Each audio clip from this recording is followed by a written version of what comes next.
السلام علیکم ناظرین۔ حضرت مالک بن دینار کے زمانے میں دو بھائی آتش پرست تھے۔ ایک دن چھوٹے بھائی نے بڑے سے کہا کہ بھائی صاحب، آپ نے 73 سال آگ کی پرستش کی ہے اور میں نے 35 سال۔ آؤ آج ہم آزما کر دیکھیں کہ یہ آگ ہم کو دوسرے غیر آتش پرستوں کی طرح تو نہیں جلاتی۔ اگر اس نے ہم کو نہ جلایا تو ہم آئندہ آتش پرستی کریں گے، ورنہ ترک کر دیں گے۔ چنانچہ اس نے آگ جلا کر بڑے بھائی سے کہا، آپ پہلے آگ پر ہاتھ رکھیں گے یا میں رکھوں؟ اس نے کہا کہ تم پہلے ہاتھ رکھو۔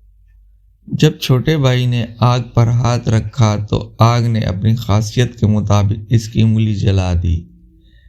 اس پر اس نے آگ سے ہاتھ کھینچ کر کہا، ہائے افسوس، میں نے تجھے اتنے عرصے تک پوجا، پھر بھی تو نے میری انگلی جلا دی۔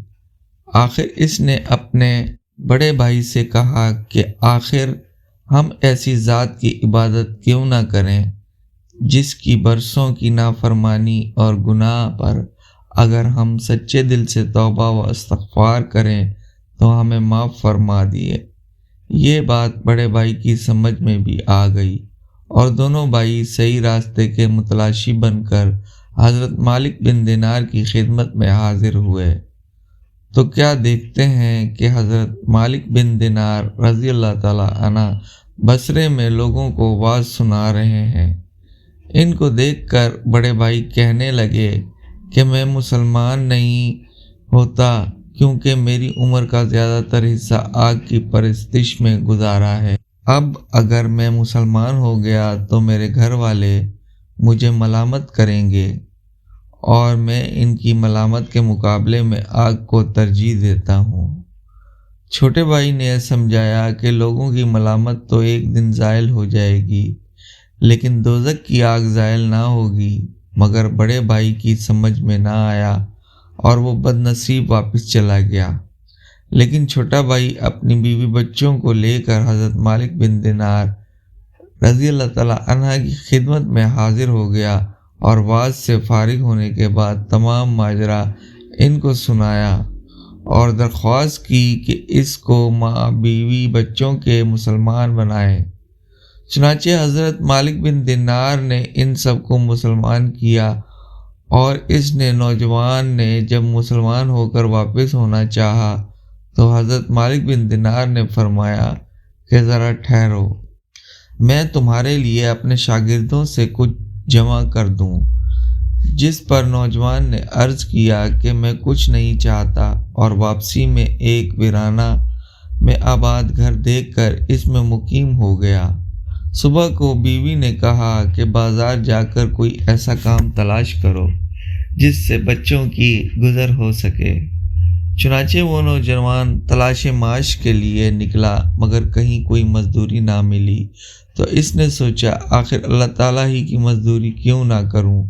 یہ سوچ کر دوسرے روز ویرانے میں جا کر مغرب تک برابر نماز پڑھتا رہا اور رات کو پھر خالی ہاتھ مکان پر چلا گیا۔ بیوی نے دریافت کیا کہ ہمارے لیے کچھ لائے ہو تو اس نے جواب دیا کہ آج میں نے بادشاہ کی مزدوری کی ہے مگر اس نے کچھ معاوضہ نہیں دیا، کل کو اجرت دینے کو کہہ دیا۔ یہ سن کر سب بچے مجبوراً بھوکے سو رہے۔ صبح کو پھر بازار گیا اور کوئی مزدوری نہ ملی تو وہ دن بھی عبادت الہی میں گزار دیا اور شام کو گھر آ کر بیوی سے کہا کہ بادشاہ نے جمعے تک اجرت دینے کا وعدہ کیا ہے۔ آخر جمعہ بھی آ گیا اور جمعہ کو بھی جب کوئی کام نہ ملا تو اس دن بھی وہ عبادت میں مصروف رہا اور زوال کے بعد دونوں ہاتھ آسمان کی طرف اٹھا کر دعا کی کہ اے میرے پروردگار، تو نے مجھے اسلام کی دولت سے نواز کر ہدایت عطا فرمائی، بس اس دین کی برکت اور عظمت سے اہل و عیال کے نفقے کا غم بھی میرے دل سے دور فرما دے کیونکہ مجھے ان کے حال کی تبدیلی ہو جانے کا اندیشہ ہے۔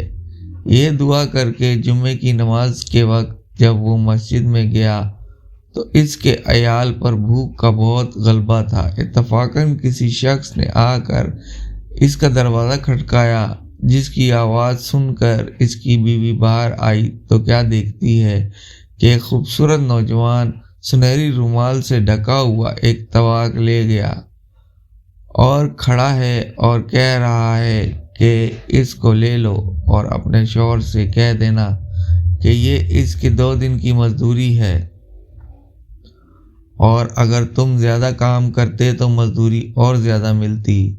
چنانچہ اس عورت نے طواق کھولا تو اس میں 1000 اشرفیاں، ان میں سے ایک اشرفی لے کر ایک نصرانی صراف کے ہاں گئی، جس نے اشرفی کا وزن کیا تو 2 مشکال سے زیادہ اتری۔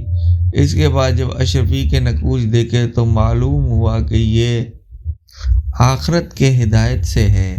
یہ دیکھ کر صراف نے دریافت کیا، یہ اشرفی تم کہاں سے ملی؟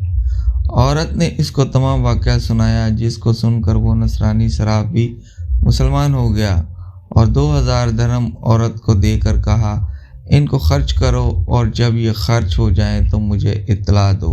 اس عورت نے صراف سے درہم لے کر کھانا تیار کیا۔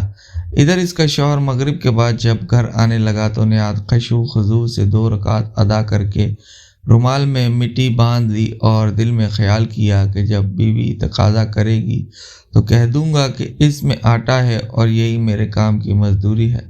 چنانچہ جب وہ گھر پہنچا تو گھر کو فرش و عرش سے آراستہ پایا اور کھانے کی خوشبو سونگھی تو رومال دروازے پر ہی رکھ دیا تاکہ بیوی کو معلوم نہ ہو سکے۔ گھر میں پہنچ کر بیوی سے حال معلوم کیا تو اس نے پوری کیفیت بتا دیا، جس کو سن کر وہ مرد خدا سجدہ شکر بجا لایا۔ پھر بیوی نے دریافت کیا کہ رومال میں کیا لائے ہو جو دروازے میں رکھ آئے ہو؟ تو اس نے جواب دیا، اس کا حال مجھ سے نہ پوچھو، اور یہ کہہ کر دروازے میں گیا کہ مٹی پھینک کر رومال لے آئے تو دیکھا تو اس میں مٹی کے بجائے آٹا تھا۔ یہ دیکھ کر تو اس کی حیرت کی انتہا نہ رہی اور پھر خدا کے سامنے سر سجود ہوا اور پھر برابر خدا کی عبادت میں مصروف رہا، یہاں تک کہ اس کے روح نے قبض عنصری سے پرواز کیا۔ اللہ تعالیٰ اس عبادت گزار مرد مومن پر رحم فرمائے۔ سچ ہے جو اللہ کا ہو جاتا ہے، اللہ اس کی ضرورتیں غیب سے پوری کرتا ہے۔ دعا ہے کہ اللہ تعالیٰ ہم سب کو بھی اس واقعے سے سبق حاصل کر کے نیک بننے کی توفیق عطا فرمائے۔ آمین رب العالمین۔